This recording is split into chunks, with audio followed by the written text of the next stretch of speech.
Hi everybody, welcome to Ecodriver. My name is Helmut. This video is about the consumption on mountainous roads and regeneration with the Kia EV6. We have already done the consumption test on the Ecodriver loop. You can find the link to the video at the end or in the description box below. This car is the rear-wheel drive with a large battery, 77.6 kWh usable, 168 kilowatts, 229 horsepower. 350 Newton meters of torque, and the unladen weight is 1,982 kilograms, 4,360 pounds. We do this loop I show you here. You might know it already from the video with the Mustang.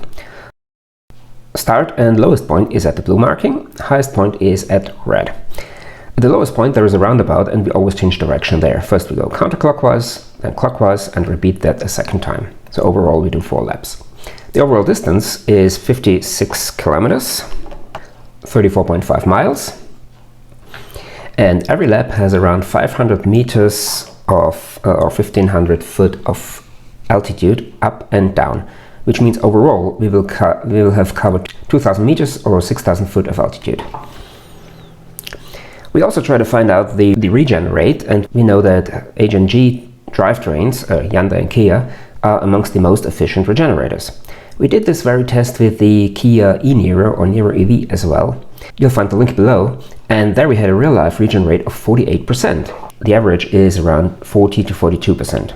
I assume today with the cold temperatures we will not get that good a result, but we'll find out how much below that we will stay today.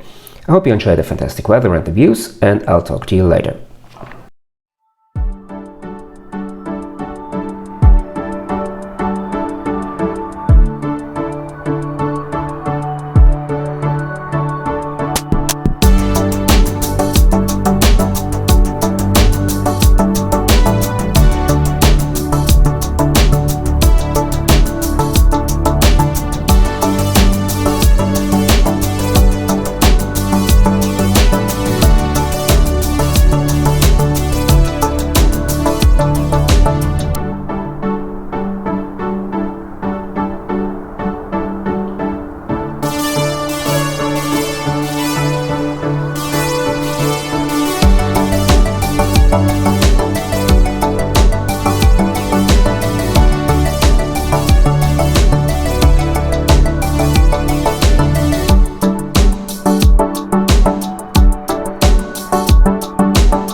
At halftime, we have 14.4 kilowatt-hours per 100 kilometers.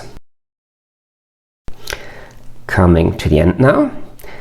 With EVs with moderate power, here we have 168 kilowatts, you have to keep in mind that only about 2/3 of that power and therefore to regenerate energy. So it's important to avoid harsh braking, as you will then exceed the regenerative capacity of the motor and the friction brakes are used.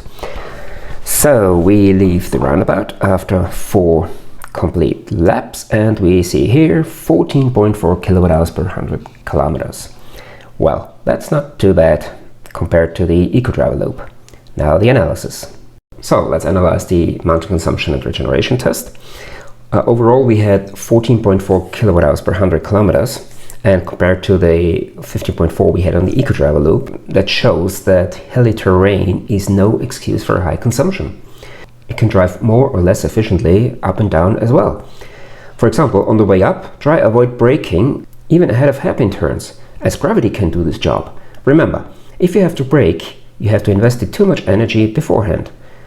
If the uphill road shows constant changes of gradient, then try to use this to build up some speed on the flatter section, and that gives you some momentum into the steeper part. And on the way down, try to avoid actively using energy. If there is a flatter section, try to use the momentum from the steep section to go into the flat one, and then when it becomes steeper, then gravity is doing its job and accelerating the car anyway. Coming to regeneration, we see here 0.45 or 45%. That means 45% of the energy we have taken out of the battery to go up has been recuperated on the way down into the battery. We are a bit lower than with the Kona or e-Niro or Niro EV, but this is due to the temperatures. Both up and down the heating and the winter tires take some energy, and this is roughly what I was expecting. But it still shows that the Kia, along with its brothers from Hyundai and Genesis, are still one of the most efficient EVs out there, as we had percentages down to 35 on this test with other vehicles under much better conditions. I've done 2 more tests with the EV6. One was the aforementioned consumption test on the Ecodriver loop. You can find this video here. And the other one was a comparison in driving style, much regeneration versus little regeneration. What is more efficient? For this video, click here. If you want to see more of what I'm doing, you can subscribe to this channel, and if you hit the notification bell, you won't miss any new video. That's it for the Kia. Thanks for watching, take care, see you soon.